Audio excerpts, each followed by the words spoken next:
수국, 보온과 월동하실 건가요? 힘만 들고 수국뿐만 아니라 내년의 희망까지 다 죽습니다. 겨울이 오면 저도 수국을 지키겠다고 정말 많은 일을 해봤습니다. 신문지로 덮고 비닐로 싸매고 왕겨, 차광망, 심지어 커튼천까지 밤새 손전등을 들고 온도도 재봤죠. 이 정도면 완벽하겠지 싶었는데 그때마다 내년에 활짝 핀 수국 정원을 꿈꾸며 내심 기대했어요. 이번엔 살겠지. 꼭 살 거야. 하지만 봄이 되어도 아무것도 올라오지 않았습니다. 손끝엔 말라 비틀어진 가지뿐. 그때는 몰랐습니다. 내가 하고 있는 이 정성이 오히려 생명의 숨을 막고 있다는 걸. 오늘은 그 이야기를 하려 합니다. 5년 동안 반복된 실패, 그리고 그 끝에 겨우 찾아낸 진짜 보온과 월동의 원리를요. 1막, 첫해 차광망으로 막은 햇살. 처음엔 햇빛이 강하면 안 된다고 들었습니다. 그래서 검은 차광망으로 덮었어요. 처음엔 꽤 그럴듯했죠.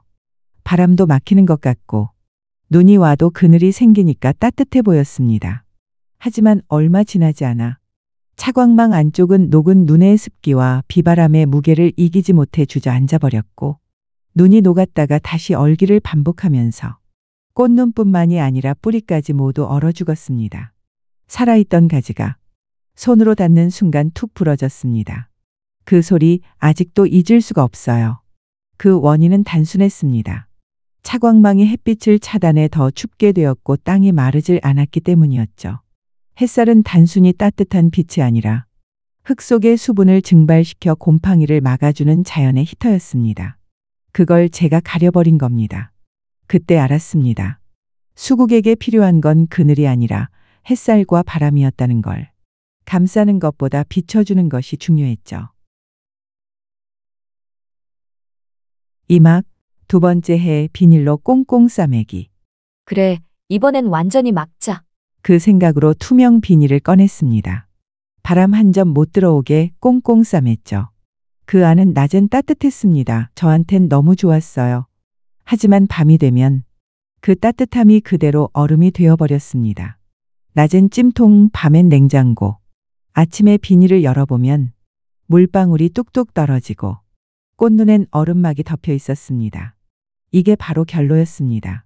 낮에 온기가 빠져나가지 못하고 비닐 안에서 수증기로 변해 맺혔고 밤엔 그 수증기가 다시 얼어붙으며 꽃눈을 얼려 죽이는 거였죠. 결국 수국은 삶아져서 죽었습니다. 그 순간 깨달았죠. 보온이 아니라 가둬버린 것이었어요. 식물은 사람과 다르게 차가움보다 숨 막힘에 먼저 죽습니다. 숨 쉴 틈이 없으면 겨울보다 빨리 썩습니다. 사람 마음도 그렇더군요. 너무 꽉 움켜쥐면 결국 잃게 됩니다. 3막, 세 번째 해 봉지 씌우기의 함정. 그 다음엔 좀 더 세밀하게 하자고 생각했습니다. 배나 사과처럼 꽃눈마다 봉지를 씌워줬죠.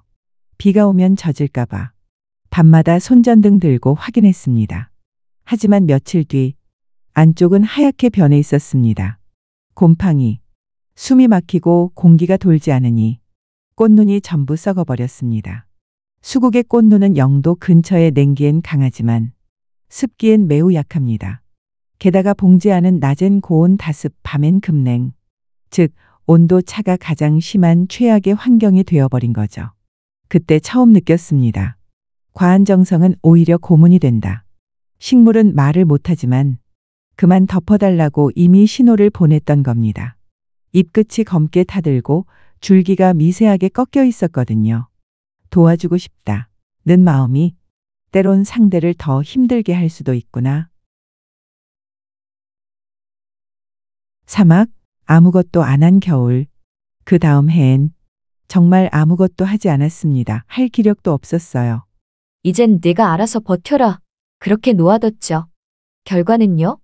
다시 전멸? 살아남은 가지는 하나도 없었습니다. 그때 깨달았습니다.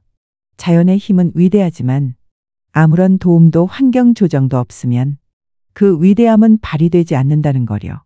자연에게 맡기면 된다는 말은 사람이 환경을 읽을 줄 알아야만 가능한 일이었습니다. 그제야 알았죠. 해도 죽고 안 해도 죽고 농부는 너무 부지런해도 안 된다라는 것을. 수국에게 필요한 건 적당한 거리와 숨 쉴 틈이었습니다. 사람 사이도 마음도 그 적당한 거리를 알아야 오래 갑니다. 오막 5번째 해 깨달음. 5번째 해에 저는 마침내 깨달았습니다. 수국을 살리는 건 보온이 아니라 환경이었습니다. 같은 노지인데 아파트 화단의 수국은 멀쩡했어요. 이상했죠? 왜 거긴 얼지도 썩지도 않을까? 가만히 살펴보니 답이 있었습니다. 아파트 건물 자체가 거대한 담장이 되어 찬바람을 막아주고 햇빛은 벽에 반사되어 더 따뜻해지고 베란다 창문을 통해 햇살이 고르게 퍼지고 있었던 거예요. 즉 바람과 습도, 빛의 균형이 맞은 환경.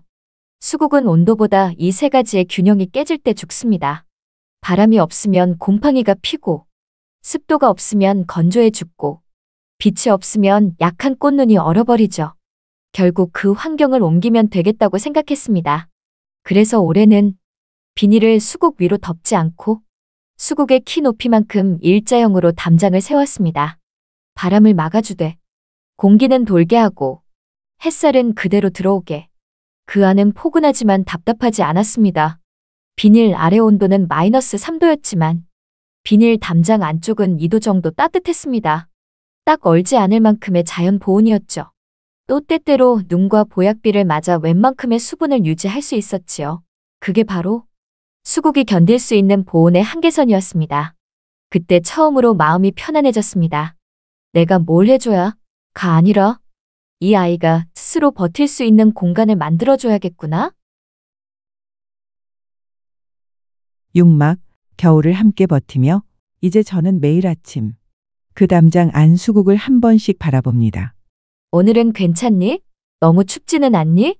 이젠 덥지 않아도 불안하지 않습니다. 그저 바람을 막아주고 공기가 흐를 수 있도록 해주는 것.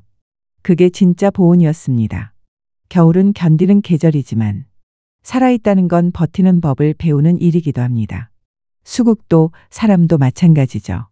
이제는 죽지 않게 키우는 법이 아니라 스스로 다시 피게 하는 법을 배우고 있습니다. 식물도 결국 사람의 마음을 닮아 있더군요. 지나친 보온은 약하게 만들고 적당한 시련은 강하게 만듭니다. 어쩌면 인생의 겨울도 이런 식으로 지나가는 게 아닐까요? 너무 움켜쥐지 않고 조금의 숨결을 남겨두는 것. 그게 살아남는 법이었습니다. 7막 봄을 기다리며 봄이 오면 그 자리에서 작은 새순이 얼굴을 내밀 겁니다. 올해는 살아남았다는 신호겠죠. 그걸 보면 저는 늘 웃습니다. 그래, 이번엔 잘 버텼구나. 올해는 가지마다 새순이 맺혔습니다.